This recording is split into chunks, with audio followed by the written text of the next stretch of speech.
Welcome home to USA Global TV and Radio, a place where dreams take flight with authentic storytelling, diverse perspectives and meaningful conversations, where global stories unite and bridges are built beyond all borders.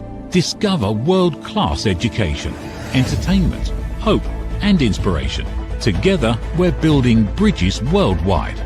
Subscribe to our channel, USA Global TV. Download our app, USA Global TV. Be our guest or join our team. Visit usaglobaltv.com. Thanks to our founder and executive producer, Dr. Jacqueline Kerbeck. Music score by Yeffy Tang from Cloud Road Music. Voiceover artist Mike Porter. Creative direction by Paul Garcia. USA Global TV and Radio, your home for global connection. All rights reserved. This video and its contents are the exclusive property of USA Global TV and Radio. Unauthorized use, duplication or redistribution in any form is strictly prohibited. Hello and welcome to the Persistence Payoff Show. We're here on USA Global TV and Radio. I'm your host, Kimberly Schafer. In this show, we talk with people about their own journey with persistence, what keeps people going. Because sometimes when things get hard, it's really easy to give up. That's always the easier solution in the moment. But how do we continue and pursue our dreams? One of my dreams has been the ring thing. I am a first-time inventor and entrepreneur. I invented the ring thing, which is a patented waterproof ring holder. And I'm on my own journey with persistence every day. I'm really looking forward to talking with our guest today, Ben Leman. He is a businessman, a rancher, a fourth-generation Texan, and he has started 2 companies from scratch. So he's very much an entrepreneur. He also took a break between those companies and went into public service. He was a county judge and a state representative, and he's also now an author and has a new book coming out called Between the Tines. And I'm very much looking forward to talking with him about his journey in all of those paths. So please welcome Ben Leman. Well, hello. Hello, Kim. How are you? Thank you for having me on your show. I'm very excited to be here and have this discussion. Well, thank you so much, Ben. Thank you for being here. I'm really excited to talk with you. And as an entrepreneur myself, and then I think also the other paths that you have gone on are so interesting. And sometimes what I find with people is that for any of us, when we have multiple journeys in our lives, they can seem separate, but when we talk about it, there's actually overlap and connection between them. And so I'm looking forward to hearing about your journey. I would love to start by just talking about your entrepreneur journey. What led you to start your first company and how did that come to be? Sure. Well, I guess it starts off really in my family history. My grandfather was an entrepreneur and my father was as well. I always felt that drive to be an entrepreneur and own my own business, that American dream. It was part of my fabric of always who I identified as Ben Leman. I was part of what I always envisioned. And so I actually started my first company, co-founded it while I was in college. I was attending the University of Texas at Austin and in the business school, and went in 50-50 with my partner. And we started a company in my mother's garage. It was a manufacturing company was the goal, but we didn't start out that way. We were just a machine shop. And so here I was graduating college, going home every weekend while I was in school and over the holidays. And my friends all thought I was crazy, but that persistence that you talk about is what was my motivation. It's just never giving up and never feeling like, hey, it's not supposed to be this way.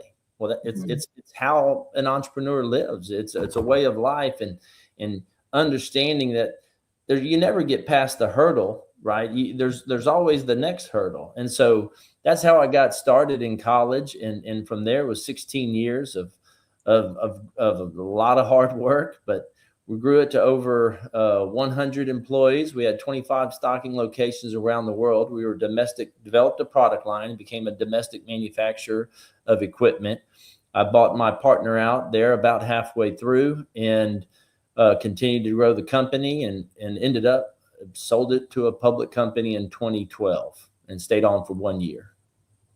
Wow, that must be so satisfying to know that from your garage to, having all of those locations and employees and selling it. That's incredible. Well, honestly, what I remember was crying like a baby. That's it.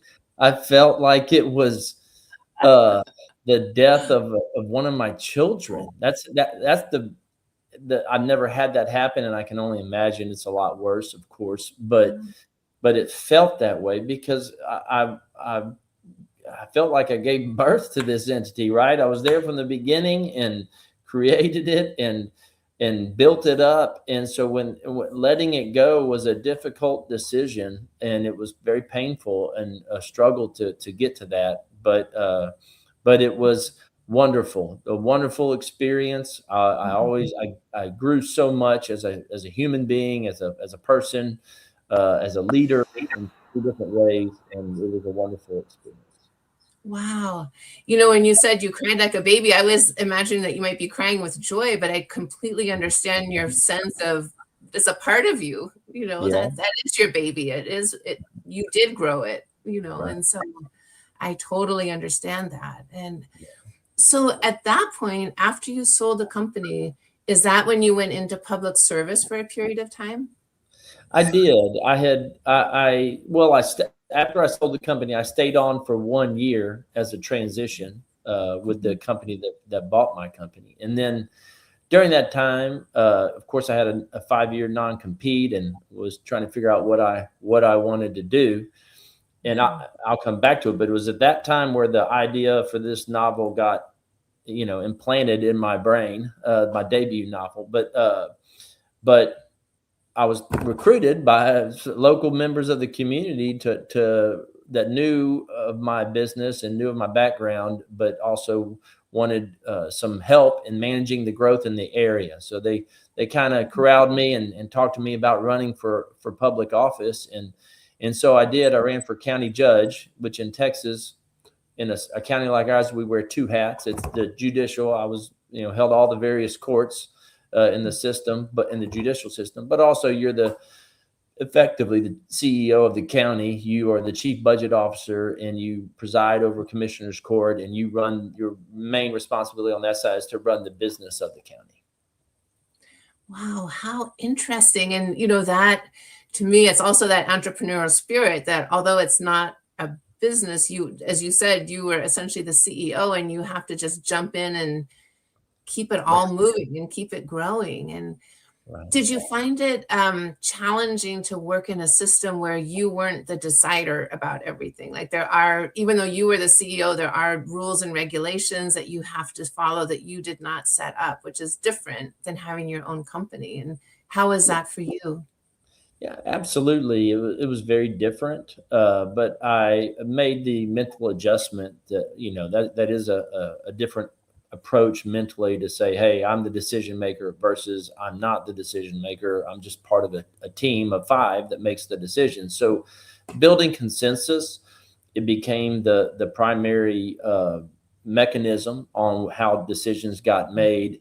But that's really not as far apart from running a business as many people might think. People envision the CEO, and maybe in when you're really, really small, the CEO just lays down the law and they're halfway doing it, all the work themselves, right? And in the beginning, and that was no different for me.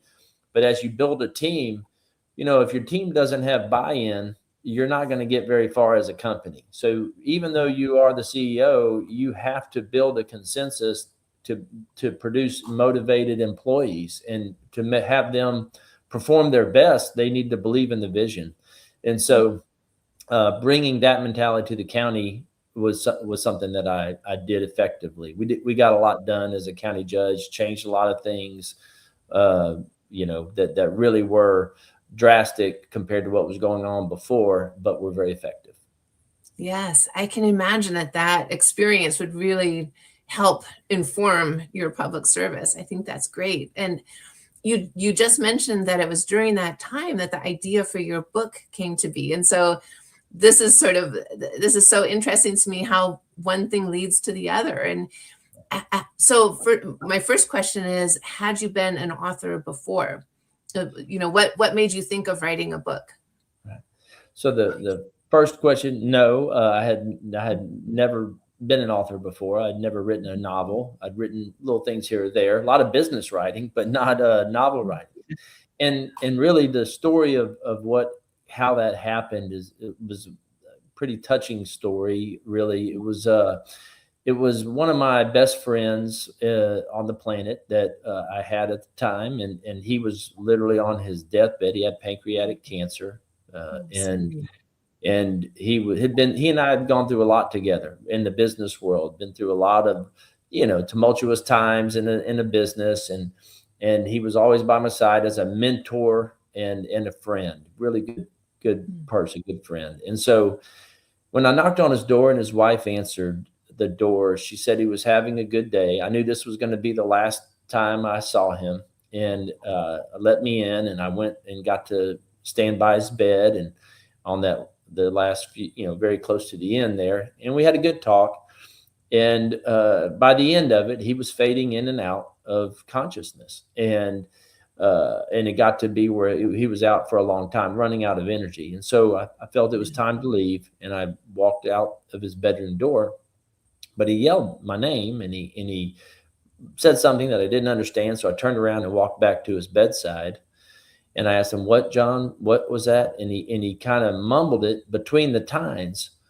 And then I said, "Between the tines? I don't understand what you're talking about." And then he said, he opened his eyes and he looked at me just as clear as day with all the energy he's had, throughout the previous conversation. And he said, "Ben, between the tines, that's what you're going to call it."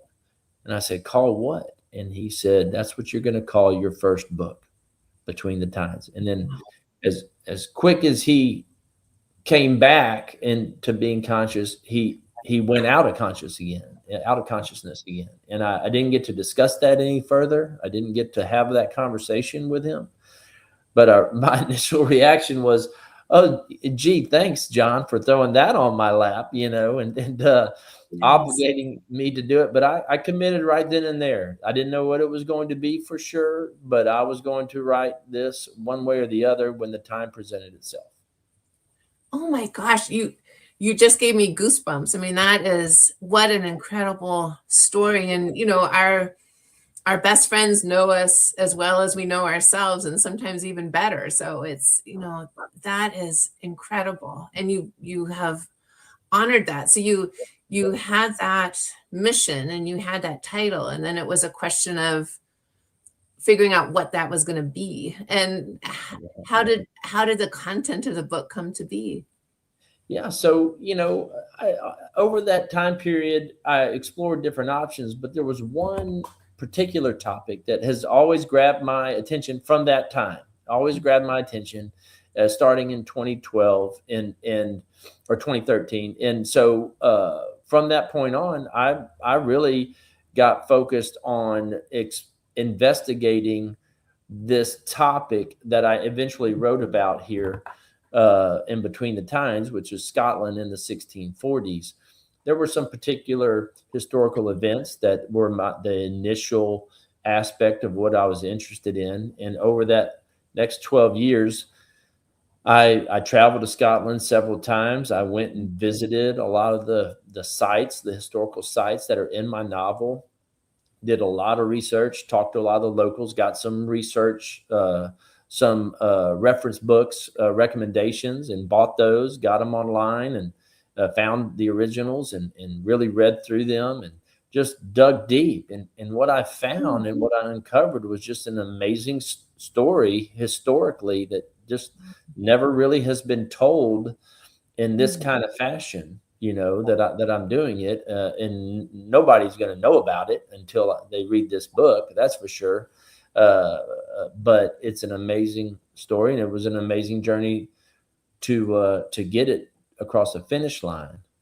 But I did write one book between then and before this one, and it was as an exercise to answer that question. You asked me that. I didn't. Yes. Up until 2013, I had not written a book, but in the early 2020s, that was the first time I said, okay, it's time for me to write my first novel and figure out what is my process to write a novel. Yes. That's a different process for every author. I imagine, people have different writing styles. People's brains work differently. Some people can write and edit at the same time. I cannot. I write and then I go back and edit, things like that. So I enjoyed that experience, and then I really put my heart into this novel, this Between the Tines. Yeah. Yes. Oh my gosh. And as you're talking, I'm thinking about persistence in a couple of ways. And also, just to circle back, I'm very sorry about the loss of your friend. That's heartbreaking. I appreciate that. He's a fine gentleman, fine human being. Yeah. Yes. And, for him to he had the persistence in the midst of his fatigue. I mean, it sounds like he was really out of energy at that moment in your conversation, but he had the initiative to make sure to convey that to you. He wanted you to have that message, and then you have taken it from there. And I'm curious to know, were there any points along the way when you thought about giving up? No, I don't feel I mean, even writing the novel was persistence came into play. I wrote this novel Between the Tines. I had 3 complete rewrites, the original and 2 rewrites. And the fundamental story didn't change, but I can't tell you how drastically different the characters ended up from where they started off. I was not satisfied with how the story was being told. I felt I could do better. And so I backtracked and rewrote it with a different personalities involved that matched the depth of the tone of this novel. It's a deeper novel. There's a lot of underlying threads that go through it that I want the readers to contemplate and consider. And so having the right personalities in that novel that give it the right tone for the subject matter, that was a struggle. That was a struggle, but I think I nailed it. Eventually I got there, but it was a very frustrating road at times, as you know, I'm sure. But I'm glad I did it because I'm completely satisfied. Oh, good. I'm glad to hear that, because I was going to ask you, how do you know when to just stop and say, okay, enough is enough? What kept you from doing a 4th rewrite? Well, that's a good question, because I do feel like in the beginning, when you write something, a lot of authors it's hard to step away objectively from what you've done and look on it and say, okay, I failed here. I did not meet the objective. I failed to meet the objective, which is connect your reader in just a deep way that really grabs them and holds their interest, right? And I failed to connect it in the way that the story would do the story justice. That was my, test application that I came up with. And so I had several different tools I used. One is my own perspective, but I also had a group of about 10 test readers of people that I felt matched my target audience, that would have interest in this type of subject matter, but also would be honest with me, and give me their take. And so after they would read it, I would have a tremendous amount of conversation with them and ask them all kinds of questions that were, I'm not going to say gotcha questions, but were questions that really let me know, did they understand the novel? Did they connect with it? Did they appreciate the characters' roles and bringing out the true story that I'm trying to get across? And eventually, by the 3rd one, I felt satisfied that my readers were getting it. Every one of them they just thought it was the greatest thing, the story. I mean, they loved it. They just loved it and felt that, and they were connecting with what my messages were without me telling them what the messages were. I would ask them, what do you think the underlying messages are? Who is portraying what aspect of these messages?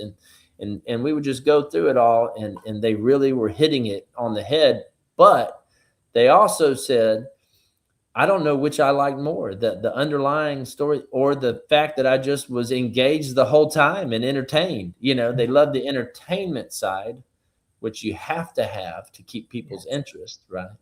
But they also loved the true depth of the story that I'm trying to get across underneath the surface level entertainment. Well, it actually sounds like a perfect combination. Like there's the entertainment to keep people really engaged and wanting to know more, and they're also getting the story, which is really, that's a great combination. And one question I have, listening as you're getting feedback from people, and they're telling you their experience, and probably the first couple of rounds they weren't getting it, as you said. Do you feel that your experience as an entrepreneur helped you be less emotional about that, right? Because we can get so emotional about, this is my story that I wrote and you're not getting it. But it sounds like you were able to take the feedback and proactively deal with it and not get so emotionally connected. And do you feel that being an entrepreneur helped you with that? Yeah, I mean, absolutely. The thing about being an entrepreneur is you're in the real world, and it's cold, it's ruthless, it's immediate, and the response is nothing but truth. So when you have an idea, a business idea, and you go out and you try it, you either drain your bank account until you can't make it work anymore, literally, and you shut it down, or you get some level of success that allows you to keep going. And through that adventure, of continuing something, sometimes the whole face of your business changes, and you're realizing, I can't make money in a certain area here, so I need to shift. While I'm breaking even, I need to shift and go a different direction, and eventually you find the niche or the area that makes it work. But I've always believed, never doubted for a minute that you can always do anything you want to do in this life, anything. If you devote yourself to it, if you focus on it, if you make it your priority to achieve, and dedicate yourself accordingly. You can't say it's my priority to do it and put in 2 hours a day. That's not going to get you there. So you have to dedicate yourself accordingly, as if it is your priority. And then I think you can get there. And so writing this novel was no different. It was an adventure for me. It was I was engaged in the process, energetically, enthusiastically, never ran out of energy. Sometimes I got frustrated. Don't get me wrong. As I mentioned, rewriting a novel is not what you want to set out to do. And it's a full-length novel. I mean, it's 140,000 words. So, it's on the full-length side of full-length novel there. So, not a quick read. It's a complex story. So when you change something, there's a lot of moving pieces that are connected on many different levels that you have to go back and change. So it's not too easy to do. No, how interesting. And I'm sort of imagining, if it were me, like I could imagine myself with a lot of Post-it notes on a board of like, this character is doing this and that one. And what was your inspiration for the actual story? Like does the book follow specific characters over a period of time, or is it more historical about that time period in general? Well, so what inspired the story is really the sequence of events that have long interested me in Scotland, and it's 1640s in particular. So we're talking about at the time where the colonies are just starting to get going, right? And it's a question that really grabs a lot of not only Americans, but reunites the old world to the new world. And that question is, what was going on in various countries at that time that was so difficult or so challenging, or what struggles were these people going to in a given country that caused them to be willing to leave their life behind and start over in the colonies that were not settled. I mean, in today's world, it's like us going to Mars, right? There's no infrastructure, there's no business economy, there's nothing there virtually, that make you feel like it's going to be an easy road, yet they did it. And so what was that? I mean, we hear a lot about the revolution. We hear a lot about the later colonies as it right before the revolution. But what you don't hear much about is this common thread that we're all connected to, which is what across most countries, whether it was, Germany or Ireland or Scotland or France or whatever country, at some given point in our history, a lot of people fled their country and came over to the colonies. So that was the core idea that grabbed me. And then in particular, this story in Scotland grabbed me because I'm of the Scottish descent. And so I had some interest in Scottish history in that regard and some connections. And so through my initial research of my own history, I discovered this story, this amazing story. And so then I just kept digging, and it got broader and deeper to a societal story. And so the backdrop is the War of Three Kingdoms, but that's not what this story is about.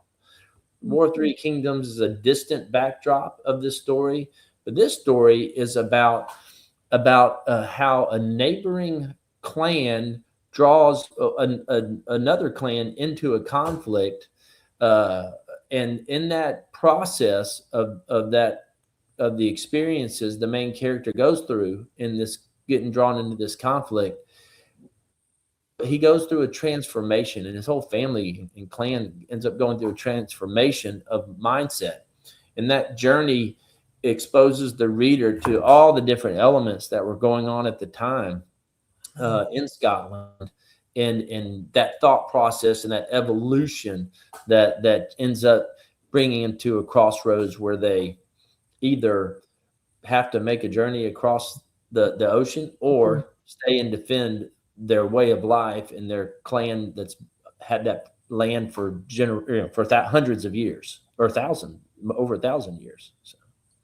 Wow, how interesting. And now that you've written this, and it's about to come out, I believe, next month, I think you said April 28th that will be released, which is great.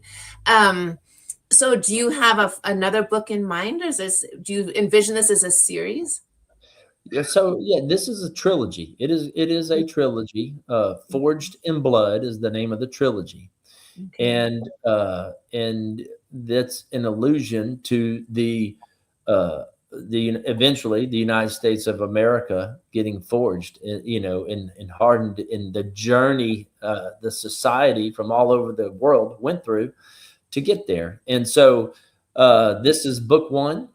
Between the Times is book one of this trilogy, and I look forward to writing the other two. I'm currently doing the research on the second novel, and so these do take a while. They are there's a lot of history included in my novel, in book one, and like all the battles are true to history. The outcomes are true to history.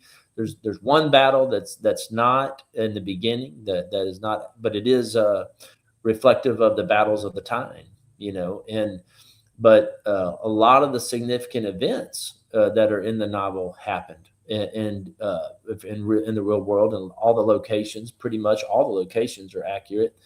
So it's a lot of research is what I'm getting at. And so it's not something that comes quickly. But that's where I'm at on the first one. I have started it, writing it as well, and I have a good outline of where I want to take the bulk of that story. So.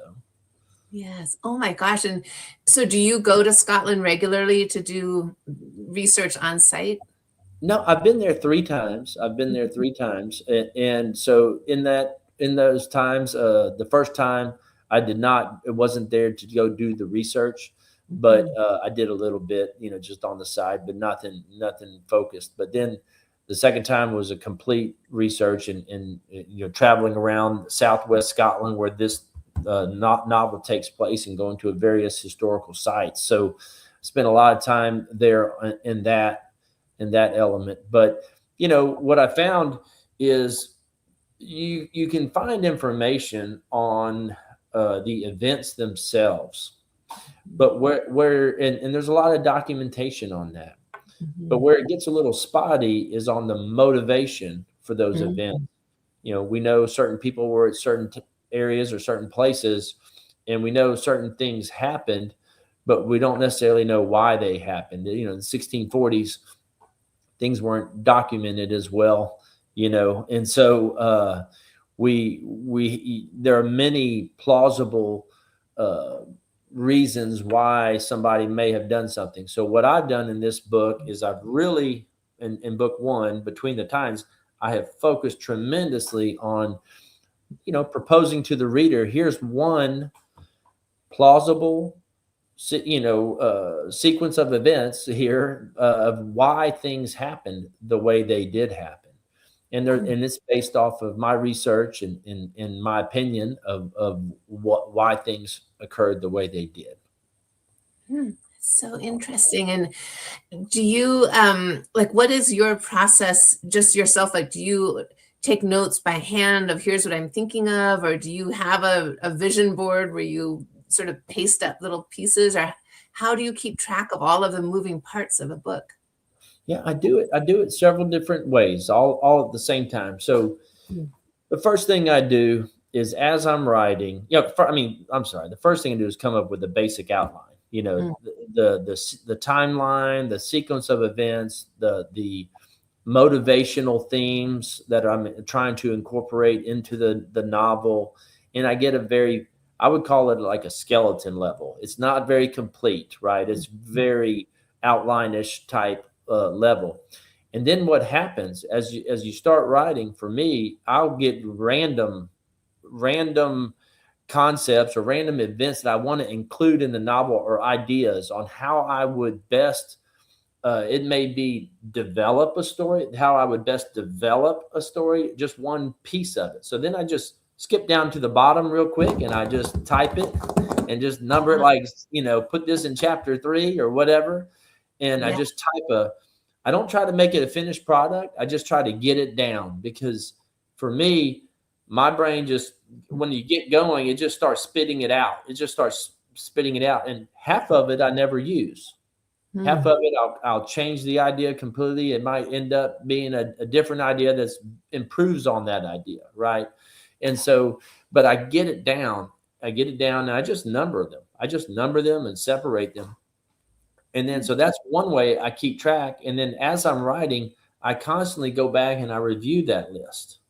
And then I'll go back and kind of insert it and highlight it and comment, hey, finish this out, fill this out, or whatever.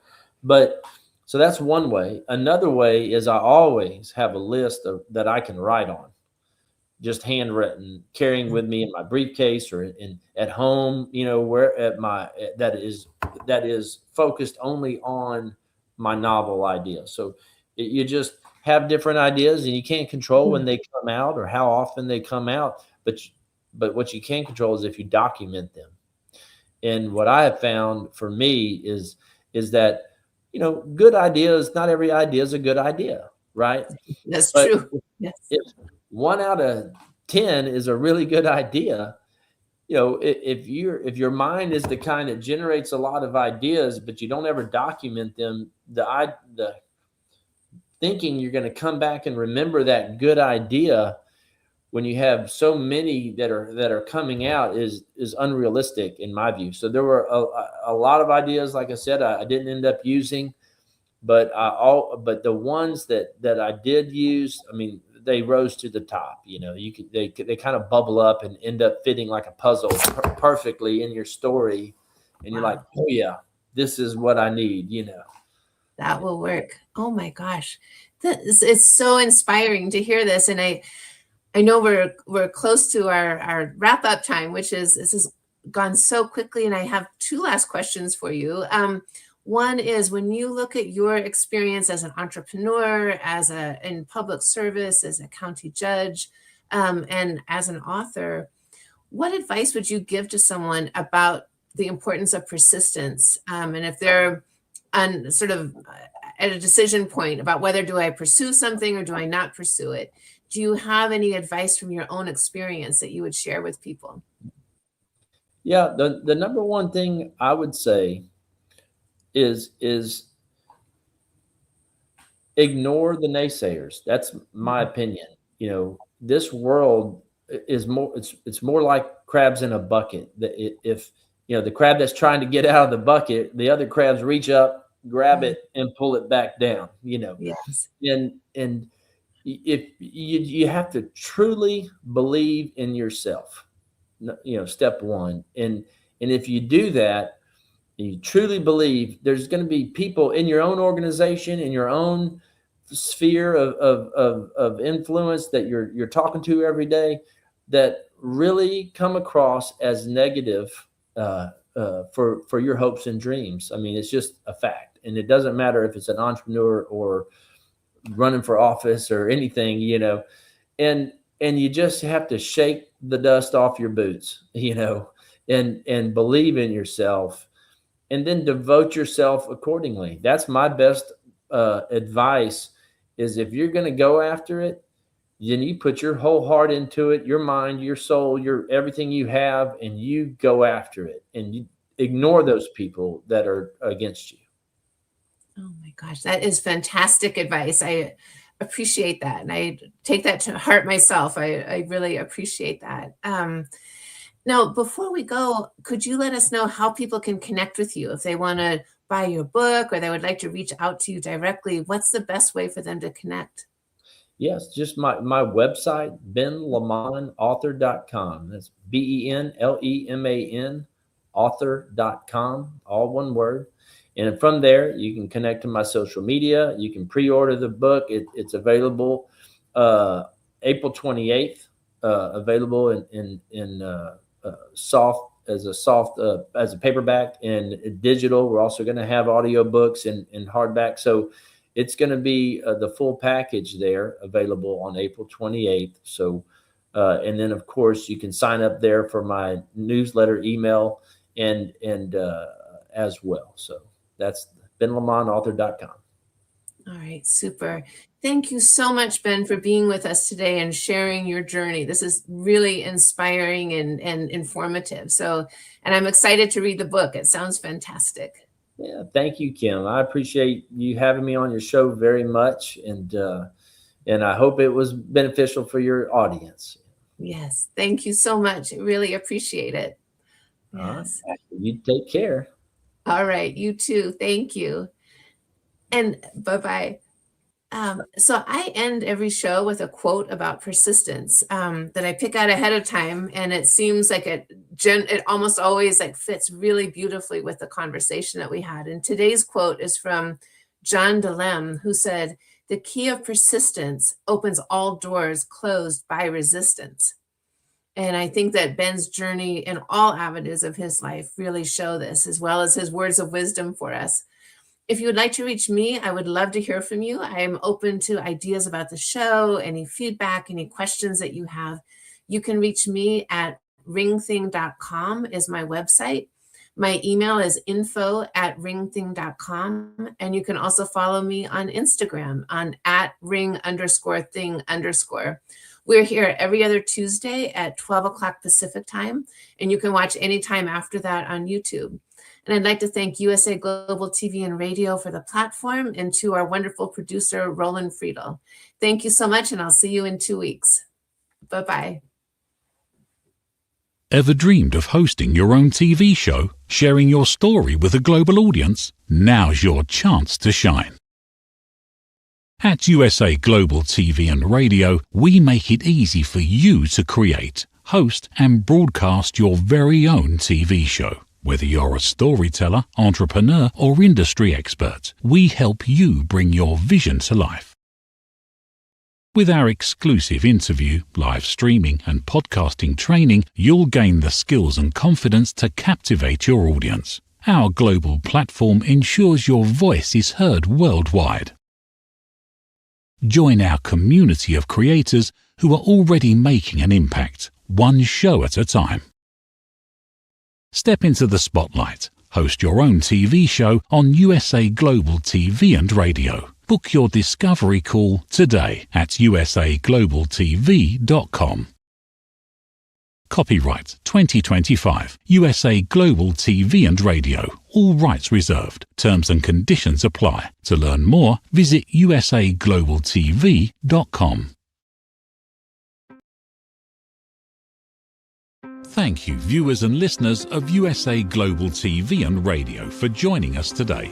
We're honored to have your time and attention as part of our global community. At USA Global TV and Radio, we believe in the power of authentic conversations, meaningful connections, and creating a world of possibilities together. Want to be part of something bigger? Join our team of elevated listeners at usaglobaltv.com, a space where your voice matters and your ability to listen transforms relationships. Stay connected with us across all our platforms for thought-provoking discussions, expert insights, and empowering stories. Subscribe to our channels at youtube.com/c/USA-Global-TV. Follow us on social media and explore the endless opportunities we're creating for growth, learning, and inspiration. Together, we're not just broadcasting, we're building bridges and changing lives one conversation at a time. For inquiries, contact us at info@usaglobaltv.com. Music by Johnny Dyes. Produced by Executive Producer and Director Dr. Jacqueline Kerbeck. Voiceover by Mike Porter. Creative direction by Paul Garcia. All rights reserved. Copyright 2025. Visit usaglobaltv.com to view our full terms and conditions.